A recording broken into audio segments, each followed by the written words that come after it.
Welcome to Inside the Scary Mind of a Writer, and I'm Adina Lev, the writer. This is episode 75 of my continuing vlog series of getting my name out there, lending a voice to my characters. The same stuff all the time. Judy, I've been trying to get you on Skype. I know you prefer WhatsApp, but my internet sucks, and getting you on WhatsApp is hit and miss at best. So, shout out Judy. Sylvia, right now. I'm a terrible aunt. I'm usually so hyper organized, but I forget little things. I forgot my nephew Christian's birthday. Just totally out of the mind. And I write things down for a reason. And for some reason, I didn't write down his birthday. I'm a terrible aunt. Confession, mea culpa, mea culpa. So shout out to Sylvia and Raynell and Joel and Josh and Sam and Lexa and Jay. No, I did not forget Jay. I remember birth months. That's the thing. I remember the month the person was born. The date, because dates just kind of blend together for me, and I don't really pay attention to dates. The only reason I know my kids' birthdays is because I was there when they were born. So it's kind of like chiseled into my brain on the day they were born. And interesting enough, all my children were born on a Wednesday, all four of them. Over the course of 14 years, they were all born on a Wednesday. How often does that happen? When there have been instances, I know it's probably more common than I think, but you have those instances of women who have given birth to this one lady in the news. She gave birth to four children, individuals, not twins, on the same birth date. How wild is that? And in her news article, she said that she tracked it back down to February 14th. Okay. Well, we know Mom and Dad were doing on February 14th. Good for them. Oh, inside the scary mind. What have I done this week before that? Oh, I'm an itch. I started my PI assistant program in North Carolina. I said this before. You don't have to take any tests. You just have to spend X amount of hours with a licensed PI. And the first 40 hours, if it's 180 hours, the first 40 hours have to be actually with him at all times.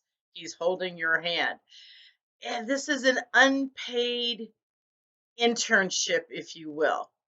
And I name my own hours. I go in when I want. I do work inside the office, and it's actually pretty cool because you hear cops say, "Oh, what you see on TV, that's not what happens. It's a lot of sitting around. We never see that kind of the PI business from the notes I'm reading. No, what you see on TV, what you read in the books, and what you hear, it's absolutely true. This is the people are doing exactly what you see on TV. These investigators, and it's mind-boggling because they get paid to be stalkers. I'm in the right profession here. No, I'm not going to be an actual private investigator on my own. Their hours suck. One of the investigators, he's out at 6 o'clock in the morning. Another one, he's going in at 11:30, and it's all in because of a case. No, I'm a writer. I make my own hours, but they're usually during daylight, not at night, unless I get a wild burr up my saddle. My muse grabs me by the throat and says, "Come on, let's go write." We know that's happened many, many times. Anybody who's a writer knows that happens all the time. You never know when the muse is going to grab your neck and say, "Let's write." It's happened more than one occasion. I'll be talking, say, "Wait, I had to make a note because something just occurred to me and I had to put into the book." That's me. So this week I got Norma's story going. No, it's not going to be Norma's story. I'm on chapter 2, and I've got, I write things in my head. I know how this story is going to end. I know the high points, the low points, the little itty bitty points. I just have to put it down on paper. And then the problem is when I put it down on paper, it starts to change. Like, oh, maybe I'll make her do that instead, or say that instead, and change the dialogue up for a better response from the other characters. And in the background, I always have the music of that time running in my head. And so this is a World War II period piece. So I've got a lot of World War II music playing in my head. And it's not bad. It really isn't bad. Hang on a second. Gotta get this. I gotta do something real quick. Sorry about that. I had something in my eye and I didn't think anybody would want to see me digging in my eyeball. Ah, you're welcome. So inside the scary mind, Norma's book. Um, it's developing and I like the way the character is developing and it's making me do so much research, but it's fun research and you don't realize how much of our history has been forgotten from World War II. That was a daily course of events. Things I didn't know that I'm now finding out. And I can't give away any spoilers in the book because, well, yes, I can. If you watch this, you're going to have to search hard. And when I say search hard, you're going to have to search hard. National Women's Security Corps, CORPS. Find that. You'll go down lots of trails. It took me over an hour of searching and following links and following leads to find this. And why it's significant is because Norma, my 100-year-old World War II, not a nurse friend who I absolutely life goals. Norma has been to Machu Picchu. She has been to Peru. She has been to Mexico. She did a house swap in England for 6 weeks. Somebody came and lived in her house here, and she and her friend went and lived in England for 6 weeks. Just a house swap. Who does that? Norma did.